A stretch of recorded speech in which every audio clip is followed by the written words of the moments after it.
Steven Levy, the author of In the Plex. Steven, you spent 3 years inside Google. You were you ran around the halls?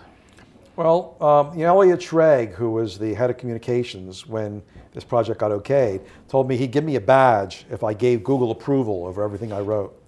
And I didn't get a badge. But good. I did get a lot of access. Sometimes I was in there without a badge. They never let me run through the halls. I couldn't pop my head into any meeting. I went to a lot of meetings and some pretty high level ones, but they all had to be cleared in advance. I did a lot of interviews. The best thing was pretty much anyone I wanted to interview, I could interview. And that was great because I wanted to go to the people who were very influential in Google, who most people never heard of. And there are a number of people who a lot of people hadn't heard of. They're certainly not household names like Larry, Sergey, or Marissa, and spend time with them, multiple interviews to get their stories. Who are the most powerful people in Google?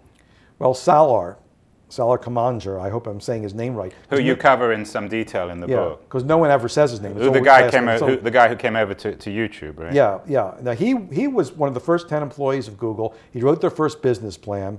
He was the person who co-developed their advertising system, the biggest success in Google's history, right? So he was the executive in charge of that. They moved him over to apps, and then they moved him over to YouTube. And he's now the CEO of YouTube, but most people wouldn't know if he sat next to him in the first class section of an airplane. So someone called him the secret president of Google. He's super respected there. He's very shy, but when he talks, people listen. Was he the guy who nixed the Skype deal? Well, the Skype deal was fascinating. It was almost being done. The actual guy who was the driving force in stopping Google from buying Skype from eBay, which came very close, was a product manager named Wesley Chan. Another guy you've never heard of, but he was behind the Google toolbar. He bought Grand Central. He bought Urchin, which is a company that became Google Analytics. And he thought that this was a bad idea to buy Skype. So he actually laid a sabotage in the meeting where they were going to approve it by getting people to pretend that they were okay, and then halfway through the meeting, everything changed directions. And he brought Sergey on board and Salar, and by the end of that meeting, that acquisition was dead. Where are the major tensions within Google? I think there are tensions in management because Google tries as much as possible, and this is Larry, to minimize management, to act like a startup, but it's a big company that needs management. So there's tensions about that. There's tensions in how they should respond to challenges like Facebook. And you're seeing now their continued efforts to deal with that. They've had a number of products that haven't been successful in the social space for various reasons. Orkut could have been Facebook, but Google failed to put on the jet fuel when they needed to.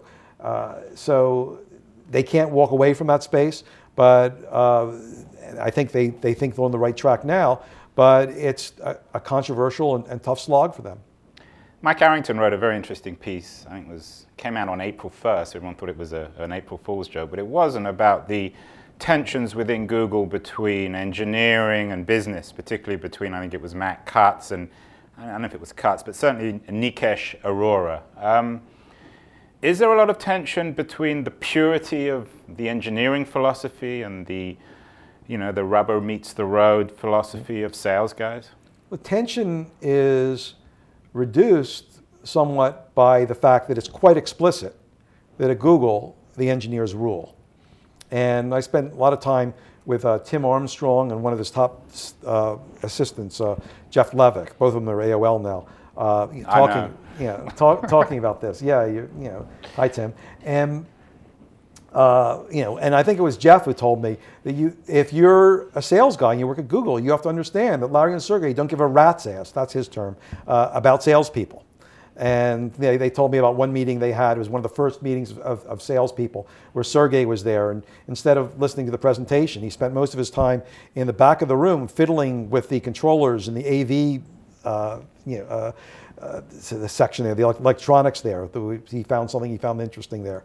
And at one point, Larry asked, do we really need these salespeople? And the answer, of course, was yes, and I think Larry understands that. But make no bones about it, it's the engineers who rule at Google. But is it the engineers who determine Google? Business Insider wrote a piece last week about the 10 most powerful people in Google. Yeah, I didn't see Salo on that list. But they included Nikesh Arora. They're what they call their top seller, what they call Google's top salesman. But what's interesting about this book is you have one page, really one footnote about Arora. Mm-hmm. And I think what's missing, in my view, in this book is more hardcore business analysis. Did you get to talk to Arora and the sales guys? Well, it's interesting. He achieved his position, some months before my book was done, and I spent some of the research, and I did spend a lot of time with salespeople. I was a little disappointed because Tim Armstrong told me he was going to take me on a sales call to General Motors, and the next thing I knew, he was gone. So I think there's more of that aspect of Google than any source that you've seen previously in that book. I have a very long chapter about Google's business model.